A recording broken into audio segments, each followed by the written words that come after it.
Hi everyone, I'm Mindy Eggen and welcome to my channel. In today's video, I'm creating this adorable Halloween card featuring this cute ghost holder. So here is a look at some of the supplies I planned on using, starting with the ghost holder. There are two stencils. I was kind of debating between the layered trees and the scattered bats. And then I have the Halloween corners that I plan on using for the sentiment.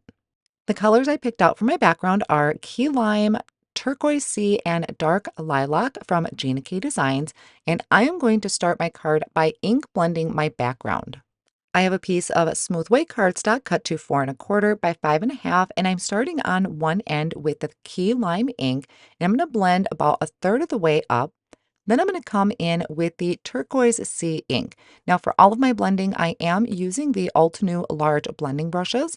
I like how they cover so much at one time, and they also give a softer application of ink. So there I did the Turquoise Sea right in the center, kind of blended it down into the Key Lime. And then I'm going to come in on the other side with the Dark Lilac. Again, coming in from off of the cardstock onto it, and then blending it down into that turquoise sea for that beautiful overlap.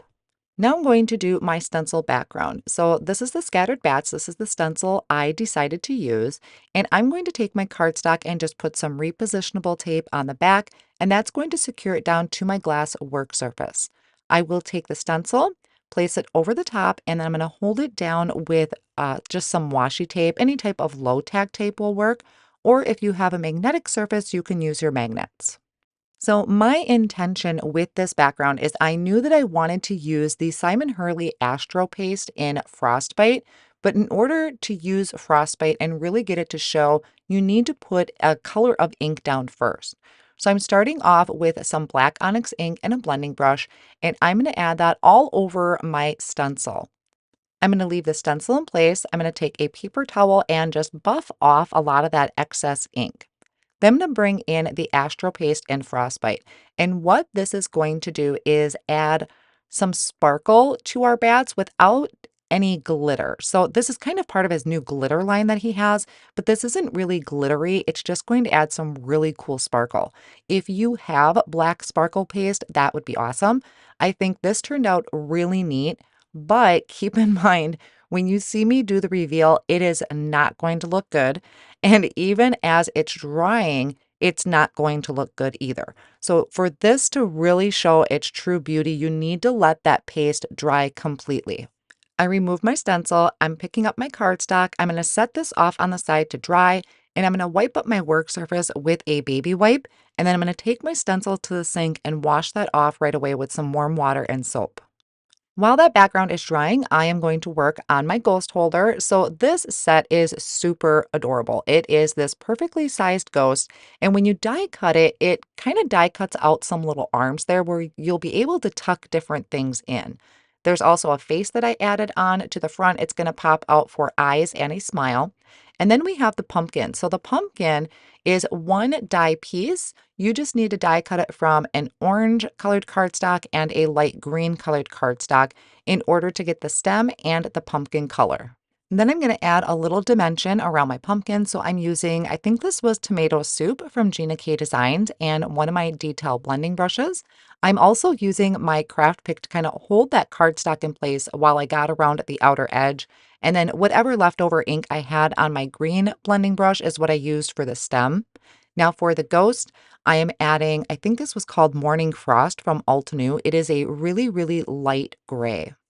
To assemble my pumpkin, all I'm going to do is add a dot of liquid glue to the bottom of the stem, or you could add it to the back of the pumpkin, but I'm adding mine to the bottom of the stem, and then I'm just going to place my pumpkin over the top so it slightly overlaps. Super cute little pumpkin that my ghost is going to be holding. And then behind my ghost, I'm putting some liquid glue, and I have a piece of black cardstock trimmed down to a small size, and I'm placing that right over the top. So when you flip the ghost over to the front, you're going to see that his smile and his eyes are showing that black cardstock. Now, when I take my pumpkin, I can just kind of pop up those arms a little bit and I can tuck the pumpkin right in between. I think I also tested this with a folded up piece of money, so you could make this a money holder, but there's also some different elements in the die set that you could use too. I think there's maybe a piece of candy and a treat bag. Since I'm still waiting for my background to dry, I'm going to go ahead and do my sentiment. I have this ghostly greetings that I thought would match my ghost really well. This is off of the Halloween Corners stamp set. I'm going to be heat embossing it onto some black cardstock. So first I condition the cardstock with an anti-static powder tool, and then I'm inking up my sentiment with white pigment ink. This is my absolute go-to when I am heat embossing with white embossing powder. I stamped it down gently. I'm going to ink it up one more time and stamp it down again. And then I can sprinkle on my white embossing powder. One of the reasons I love doing it with the white pigment ink is I feel like I get truly amazing coverage. I really don't have any little gaps or any little holes. Everything is covered completely. So once I tapped off the excess powder, I can bring in my heat tool and melt that. Then I'm going to go ahead and use the coordinating die to die cut out the sentiment. I also die cut out a separate one out of that black cardstock, and I'm going to layer it up with some liquid glue. So now my background is dry and you'll be able to see the sparkle, I think, a little bit better in the pictures over on my blog and at the end of this video, but it really does look neat. It's kind of sparkly. It's not glittery. It's not a silvery sparkle. It's just something really neat in person. So now that I know that the background is dry, I kind of fiddle with some different ideas of where I want to put the ghost and the sentiment. Once I'm happy with that, I'm going to add my ghost with some foam tape. So I just want to make sure that my pumpkin is straight on the front because when I use the foam tape, it's going to go over those hands and kind of lock it into place. I remove the backing and I'm going to put my ghost over on the right hand side, kind of at a little angle. And then for the sentiment, that is going to kind of hang over the edge of the ghost a little bit. So I put some black foam squares on the left hand side of the sentiment, and then I'll just put liquid glue over the other side. And then once I secure this down, that is going to complete my Halloween card for today. So I will have all of the supplies listed down below in my video description and over on my blog, along with close-up pictures of the background, so you'll have to check out that sparkle. This card is also a part of a blog hub, so definitely check that out as well. That information is listed on my blog. I hope you all enjoyed today's cute little Halloween project. Be sure to check out the rest of the Pretty Pink Posh release. It is filled with a lot of fun Halloween products. Thank you all so much for joining, and I will see you again soon in the next card tutorial.